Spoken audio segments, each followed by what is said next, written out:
Okay, don't mind my hat. I have a hair mask on. I'm going to talk about this show that I'm watching.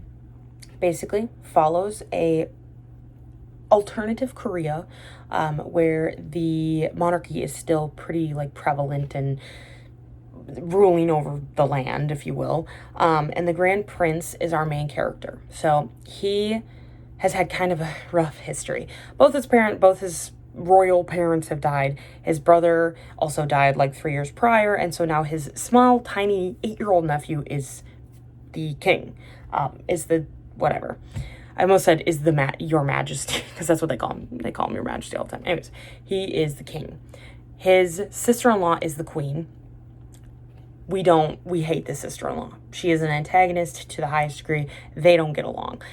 The running theory is that they maybe had a thing at one point before she married the king, and they might have beef now because she married the king, and it seemed like she didn't really love the king, because there's like a flashback of her arguing with her husband, the king at the time, and he was clearly, I think he wanted to like not be the king anymore, and she was like, you're weak and blah blah blah blah blah, all these things, and she was just all like yelling at him, and she's like, it'd be better to die.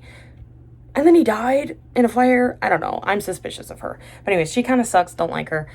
And she clearly does not like the prince. Like, they beef.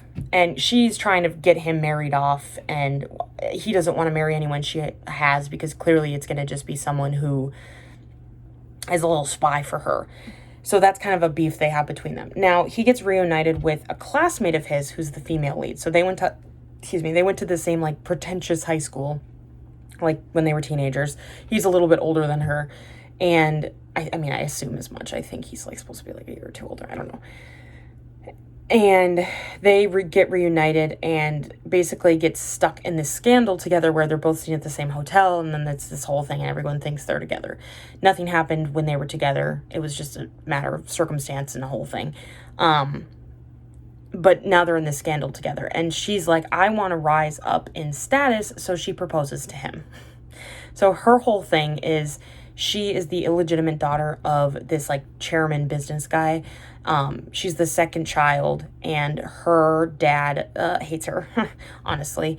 And her older brother, who's her half brother, is like the golden child, even though he's like not competent at all. But the dad is just like all on him. But like, she's proven that she's a good businesswoman, and she's bold, and she's confident, and she's kind of intense, and she's kind of full of herself, but she's really funny, so it's like okay. And like, she's also pretty enough to like, because she always talks about how beautiful she is, but she's also pretty enough to back it up, so it like doesn't feel like she's just like saying it to be like annoying. She's very funny. Anyways, big fan of her. And so she, after the scandal, basically is like, I need to get up in status, and if I marry him, I can. So she brings to him basically like a marriage of convenience. She's like, we can both help each other out. I'll take the fall when you get divorced. Like, I'll deal with the fallout basically. And it's kind of a win-win for him. Kind of a win-lose for her though, because when they do get divorced, she's gonna get completely shredded. She's gonna torn to pieces. So anyways, but it takes a little bit of convincing, but eventually he decides to. And I think it's also because she would be a pretty good match for his sister-in-law, so I feel like that's another reason why he's like, yeah. So they decide to get married. And then there's this like whole meeting he has where they're like with all his like high up guys, and they're discussing this thing, and his prime minister, who is also a friend of the female lead, they all three went to the same high school, and he's in love with the female lead. We'll get into that. He's the second male lead. But he at the meeting basically says something along the lines of like, instead of you guys saying you're getting married, why don't you just say you're dating, and then when you inevitably break up, like it's a less of a scandal. And it also kind of feels like his whole reasoning is, his reasoning feels a bit selfish, because we know that he has feelings for the female lead. And even when she told him that she was getting married, he was like visibly upset about it, but he also like weirdly had said like, I'm not going to try to keep her from getting married, and I'm upset by it, but like, I'm not going to like stand in the way necessarily. But I think he also kind of is, because in the preview for the next episode, we see that he's like, instead of marrying him, you should marry me, whatever. Obviously he has feelings for her, whatever. It's weird though, because I'm like, I really like the second male lead, because I like the actor a lot, and I actually do really like the character, and I'm really hopeful he won't become an annoying second male lead, but at this point, who knows? It's so hard to tell with shows like this. He's on the path to being okay, but I'm like, I feel like they're gonna ruin his character.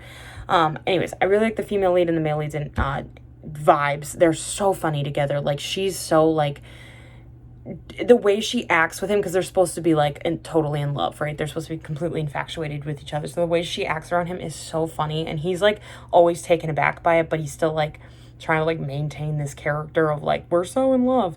It's very funny. And then, oh, this is what I was going to talk about. So it's because they knew each other in high school, the running theory is that he's liked her this whole time, which is low-key pathetic because, I mean, I'm so sorry, but, like, you're going to go 10 years and not like anyone else and not be with anyone else, and then you finally get to be with your crush. Okay. But the problem is, in his case, it's not like he would have been able to date. So it's not like he could have dated someone to move on from her if he did have unrequited feelings. But it still feels a little pathetic because it's like, I mean, he's a prince, like, he can't, like, date around, but it still feels a little pathetic, especially because it seems like she doesn't have any feelings for him, and they've already kind of gone that route with the second male lead, that he's clearly has feelings for her, and has this whole time, which, the other thing was, I was like, bro, you've liked her for the last, like, 10 years, if you're telling us that's the truth, my man, I'm gonna need you to have stepped up a lot sooner, and don't try to whatever. But because he's the prime minister, I feel like he kind of has a place politically, so I'm like, I don't think he'll necessarily, like, stand in the way on, like, a political stand, like, on, like, an official stance, but more just, like, talking to her, like, oh, you should marry me. We'll see. So far, I like him. I'm hoping he doesn't become annoying, because I really don't want him to be at odds with either her or the male lead, because they also, like, work together, and he's, like, works for him, I guess, technically. Anyways, so that's one way that it's probably going to go. The way I want it to go is that they just authentically fall in love with each other at this current age. There's no past feelings. But the other option I'm okay with is that he did have feelings for her in high school, but now that time has passed, he moved on, and then seeing her again rekindled that. That's also fine. I'm okay with that. I don't like the idea that he's just been in love with her this whole time, because it's kind of pathetic. It's been like 10 years. And it also, I will say though, the one thing that's making that okay, and I would make it a little bit be a little more okay with it, is because he is the prince. So if he had unrequited feelings, it's not like he could have been with anyone else. And even if he liked her, it's not like he ever could have been with her anyways. So he would have just always had an unrequited feeling and wouldn't have ever acted on it. So I guess then that way it'd be okay. Anyways, all that to say, it's really good. I'm really enjoying it. I really like the vibes. There's been some very silly parts. I like a lot of the side characters as well. As I said, cannot stand the sister-in-law. She's so annoying. But overall, it's a really fun show, and I'm really enjoying it. Yeah. And then I just started a new show. Got like 2 minutes into it. And it's basically about this guy who is I think he's like a failed movie director, and he's kind of at his wit's end with like his creativity, but then he meets this woman, and like I think she also has a stance in the industry somewhere, and then he gets inspired. I don't know. I'm not really sure. The plot looked kind of weird, so we'll see. It has a lot of actors I like though, so that's always good. I'm finishing my Chinese drama. I have 2 episodes. And then I'm done.